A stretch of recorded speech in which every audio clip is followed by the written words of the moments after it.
Released nearly 2 months after DreamWorks Animation's first feature film Ants, The Prince of Egypt, released on December 18, 1988, was the first hand-drawn project taken on by the studio, and was a passion project based on the biblical story of Moses, which begins in the book of Exodus. According to former DreamWorks CEO Jeffrey Katzenberg, Moses stood out because the story was centered on both a historical and biblical event. I didn't want us to tell fairy tales. I wanted us to try and pick a interesting, dramatic, epic. And much like Disney's interpretation of The Hunchback of Notre Dame being released in 1996 and The VeggieTales getting their start around 1993, The Prince of Egypt continues to be highly regarded like the aforementioned franchises. And that's in addition to getting similar reception amongst preceding adaptations of the Ten Commandments, other biblically based stories told through the chosen medium of animation, and features DreamWorks Animation has since produced.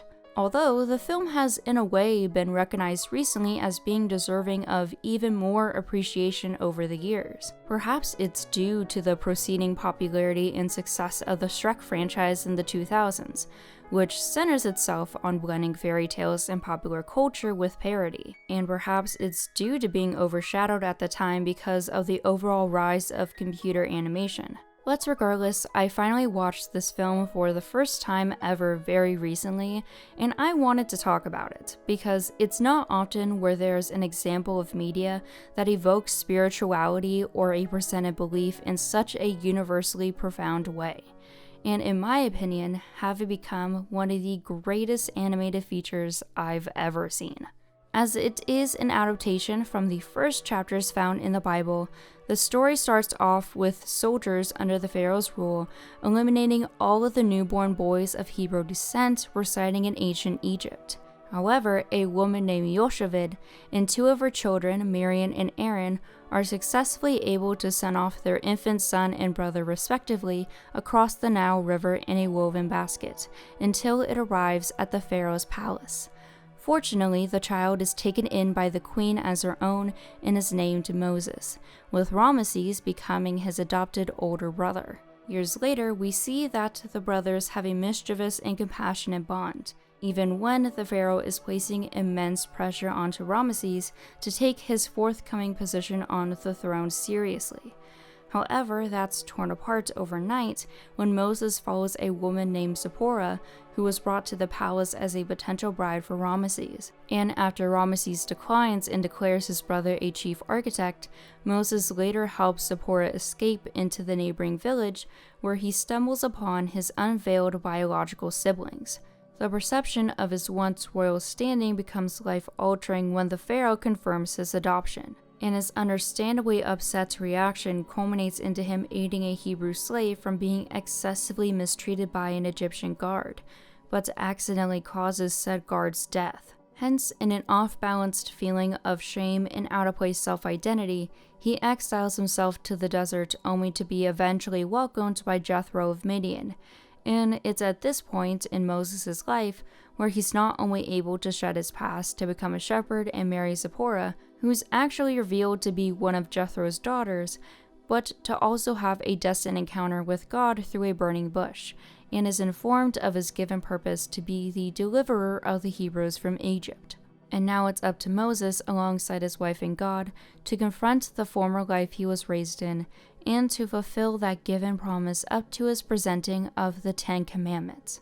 After watching the film, I'm confident to believe that The Prince of Egypt is the extraordinary animated epic that DreamWorks promised, and more. As this is a musical, it's best to first praise the film's soundtrack and songs, all of which have a divine richness that Stephen Schwartz and Hans Zimmer accomplished masterfully. There's so many nuances to pay close attention to sonically, not only for how many elements and instruments there are in its orchestration, but also for how it tonally mirrors itself to complement the story arcs overlayering each other. In the film's behind-the-scenes content, it's said that Deliver Us was the first song Schwartz worked on and was what ended up representing both the film's template and momentum.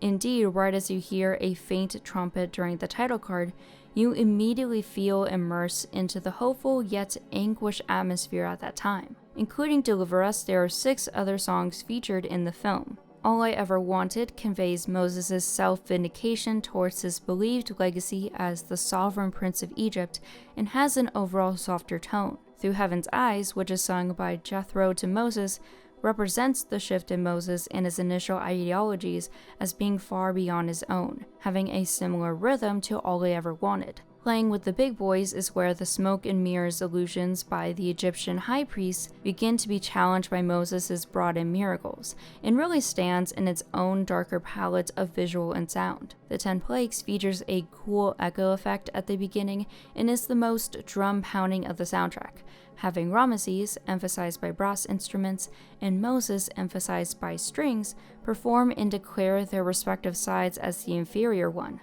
And When You Believe is the anthem of the film that speaks to the perseverance and faith of the Hebrews as they're delivered, and is beautiful every time I listen to it, or the cover of the song performed by Mariah Carey and Whitney Houston. And also there's another included song, I Will Get There, performed by Boyz II Men that complements the film's message as well. The story itself is grounded upon the crucial tale of brothers who become estranged and conflicted with fulfilling their bestowed paths, whilst coming from two different cultural backgrounds whose known hostility for each other is placed head to head between them and their individual beliefs. We're first introduced to the brothers racing chariots through the city, and although they cause mayhem in some friendly competition, seem to have a fun dynamic with and for each other. After talking to their parents about said situation, Ramesses in Turquoise is ordained to resume his father's role since he's the oldest, and feels an immense pressure to not be the dynasty's weakest link. But fortunately, Ramesses can be more of himself around his younger brother. Moses in Red is introduced as more at ease and level-headed, but also sympathetic for Ramesses. But when he's left between abiding to royal duties and being there for his brother, or confronting mistreatment towards the true culture he's descended from and being there for himself, he makes that selfish decision that transcends into an overarching selfless one. As adults, you see them showcase the aforementioned color preferences, but also an accompaniment of blue and yellow lighting at a given point for Ramesses and Moses respectively.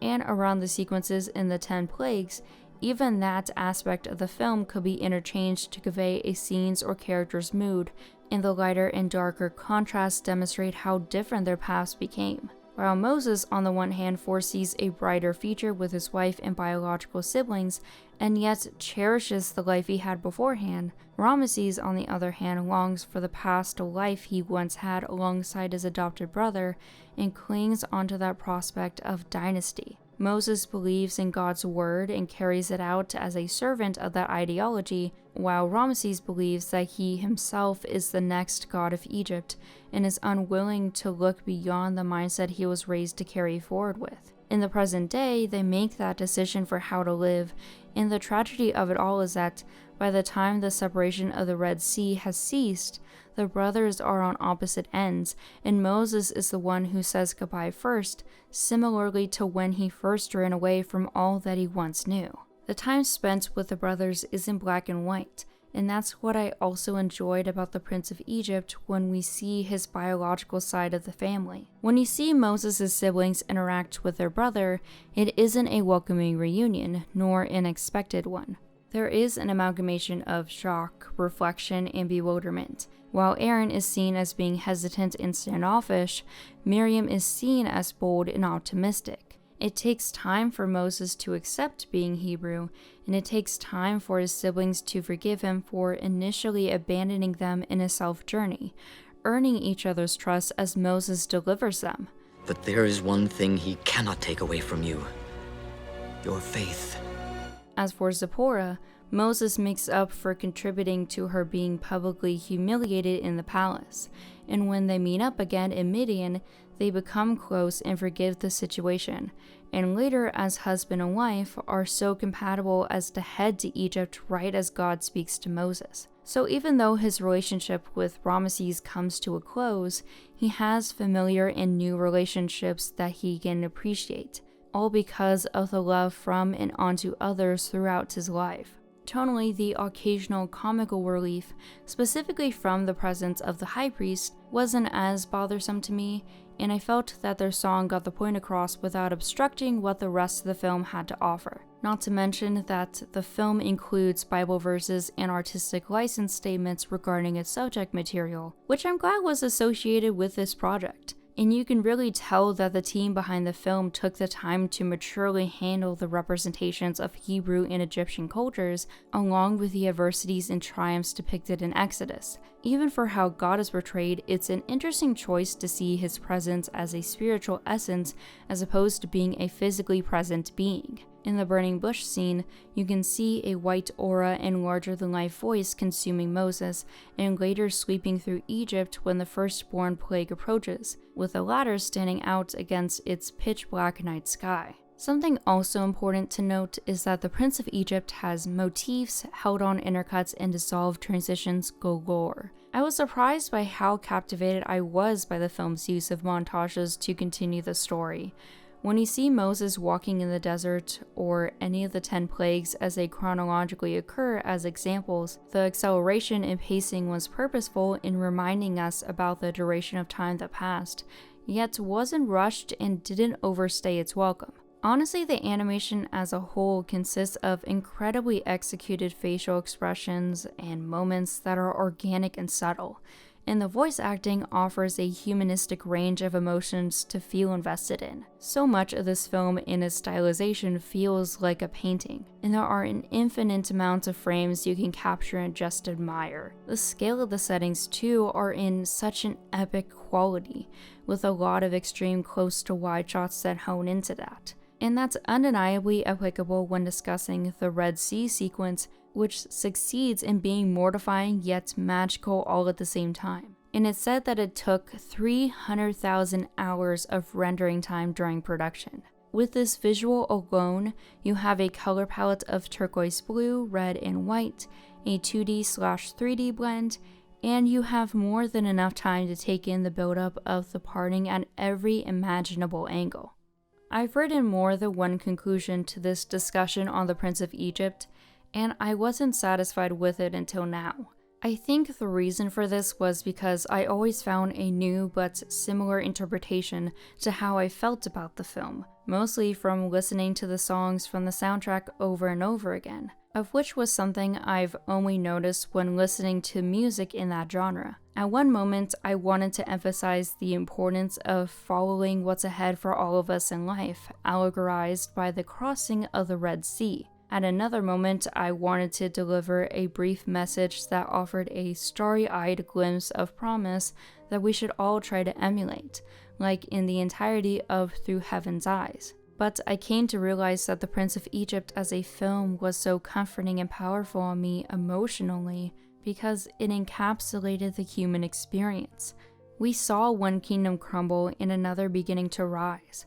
We witnessed forgiveness and resentment. We tapped into how we could grow and change, as well as how we could stagnate and conform. We confronted pride and greed, but also faults and imperfections. We accepted love and faith. We cried and we applauded on multiple occasions. And we were allowed to be ourselves in a way, to be human. Even though the events from Moses' time were centuries prior, we can place ourselves in any of the characters' positions and have an understanding for who, why, and how they are. That's what grounds storytelling, regardless of one's beliefs and perspectives. We are all living out our own story, and no matter who we are, we have the agency and guidance to figure out what our purpose truly is, and to see what miracles are in store when we do believe.